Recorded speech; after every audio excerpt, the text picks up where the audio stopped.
సూర్యాపేట జిల్లా IDOC meeting hall నందు చాకలి ఐలమ్మ 40వ వర్ధంతి సందర్భంగా జిల్లా కలెక్టర్ తేజస్ నందలాల్ పవార్, జిల్లా అధికారులు, వివిధ కుల సంఘాల నాయకులు, కలెక్టరేట్ సిబ్బందితో కలిసి ఆమె చిత్రపటానికి పూల మాలలు వేసి ఘనంగా నివాళులర్పించారు. ఈ సందర్భంగా ఏర్పాటు చేసిన సమావేశంలో కలెక్టర్ మాట్లాడుతూ ప్రభుత్వ ఉద్యోగులు తమ బాధ్యతగా సమాజానికి మంచి చేసేలా కృషి చేయాలన్నారు. జిల్లాలో విద్యా వ్యవస్థపై ప్రత్యేక తీసుకోవటం జరుగుతుందన్నారు.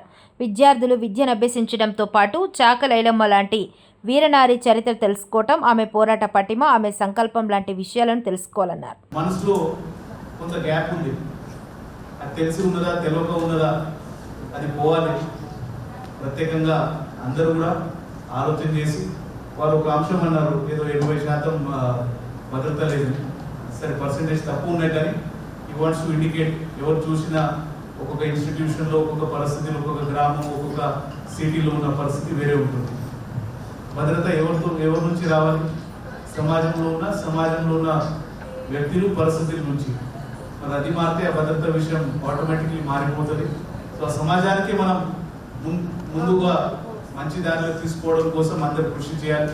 అది ఇండివిజువల్లీ కావచ్చు, ఒక గ్రూప్ పరంగా వేరే వేరే సంఘటనలు కావచ్చు, సంఘాలు కావచ్చు, గవర్నమెంట్ పరంగా కావచ్చు, అందరూ at the end of the day మనం ఏంటంటే అందరూ అభివృద్ధి చెందాలి, అందరికీ సమాన న్యాయం ఉండాలి, అందరికి మంచి అవకాశాలు ఉండాలి మనం కోరుతున్నాం.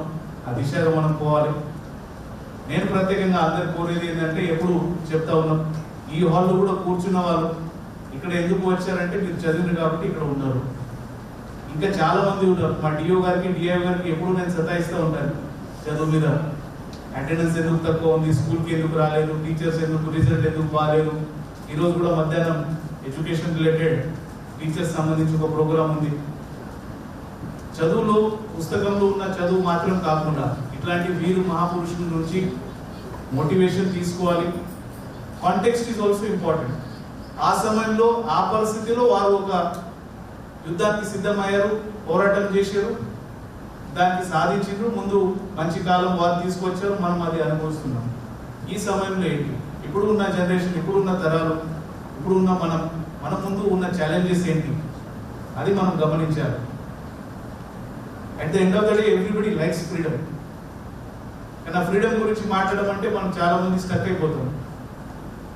స్వాతంత్రం ఉండాలి, వచ్చింది, ఇంకా రావాలంటారు. ఏ స్వాతంత్రం?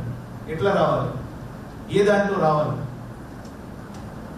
అది ఆలోచనలో ఉండాలి, ఆర్థికంగా ఉండాలి, సామాజికంగా ఉండాలి, విద్యలో ఉండాలి, ఉద్యోగాలు ఉండాలి, మన పనితీరులో ఉండాలి, మన సమాజంలో మన లైఫ్ స్టైల్లో ఉండాలి. ఏ విధంగా ఉండాలి? ఇప్పుడు అందరు దీనికి బానిసలు అవుతున్నారు, అవునా కాదు?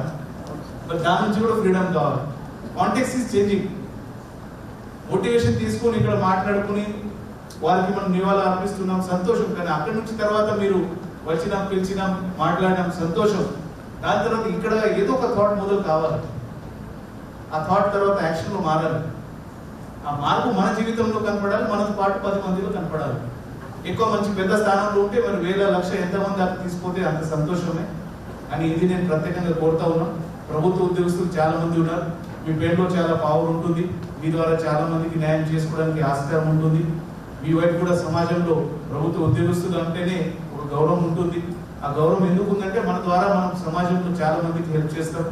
అది ఏ డిపార్ట్మెంట్ అయినా సరే. ఈరోజు BC development department program organisation, ఇంకొక రోజు డిఎస్డిఓ గారు ఇస్తారు, ఇంకొక రోజు డిఓ గారు చేస్తారు, డిఐ. ప్రతి ఒక్కరు బాధ్యత వేరే వేరే ఉన్నాయి. బాధ్యతలు ఎందుకు వేరే వేరే ఉంటాయి? Specialisation of job. అందరి పని అందరు చేయలేరు. అందరు కొంత నైపుణ్యం తీసుకోవాలి, మన పాత్ర మనం పోషించాలి. అందరూ వాళ్ళ పాత్ర పోషిస్తే సమాజం, మన ఎకానమీ, మన కంట్రీ, దేశం, మన ప్రాంతం, సూర్యాపేట జిల్లా, సూర్యాపేట టౌన్ అనుకోండి, గ్రామాలు అనుకోండి, అందరు కలిసి ఉంటేనే ముందు వస్తారు. దాంట్లో కొన్ని బేసిక్స్ ఉంటాయి, అది చూసుకోవాలి. బేసిక్స్ అయిన తర్వాత అన్ని ఉన్నత స్థాయిలో పోవడానికి కృషి చేయాలి. ఇది ప్రత్యేకంగా కోరుతున్నాం. అట్లాంటి పోరాటం చేసి సాధించి మన ప్రాంతాలు దూరం కూడా కాదు, ఇటు నుంచి 100 కిలోమీటర్లు కూడా కావు, మా అయితే 70 కిలోమీటర్స్ అనుకుంటా వాళ్ళ ఊరు కూడా చూసుకుంటే. ఈ ప్రాంతం సూర్యాపేటనే అందరికి తెలుసు, పోరాటం గడ్డ అంటారు. మరి ఆ పోరాటం మర్చిపోతున్నారా? అప్పుడప్పుడు కాస్త మీరే మీకు క్వశ్చన్ చేసుకోండి. పోరాటం అంటేనే ప్రతిదీ ఆయుధాలు తీసుకుని చేసే పోరాటం కాదు. ఆలస్యానికి వ్యతిరేకంగా మనం ఖచ్చితంగా పొద్దులు లేచి పని చేయాలి. అది కూడా మనం మనలో చేసిన పోరాటం అనుకోవచ్చు. లేదంటే ఇంకా మరి మీరు దానికి ఏ స్వరూపం ఇచ్చినా మన ఆలోచన మీద ఉంటుంది. కానీ ఆ స్ఫూర్తి ఇంపార్టెంట్. ఆ స్ఫూర్తి తీసుకొని ముందుకు పోవాలని మీకు అందరు కోరుతా ఉన్నాం. ఇంకా చాలా మంది వరకు కూడా ఈ విషయం పోవాల్సి ఉంటుంది. డిఓడిఐ గారు మీకు కూడా అంటే నేను ఎప్పుడు చెప్తా ఉంటాను, education has lot of potential to direct our society, take our society to greater heights. ఎడ్యుకేషన్లో పవర్ ఉంటుంది. ఆ దాన్ని కూడా మనం ప్రత్యేకంగా కృషి చేయాలి అని కోరుకుంటూ ఎంత చక్కటి ప్రోగ్రామ్ ఆర్గనైజ్ చేసినందుకు అందరికీ, అదేవిధంగా ప్రత్యేకంగా టీబీసీ గారికి కూడా ధన్యవాదాలు తెలుపుతూ ముగిస్తున్నాం. Thank you.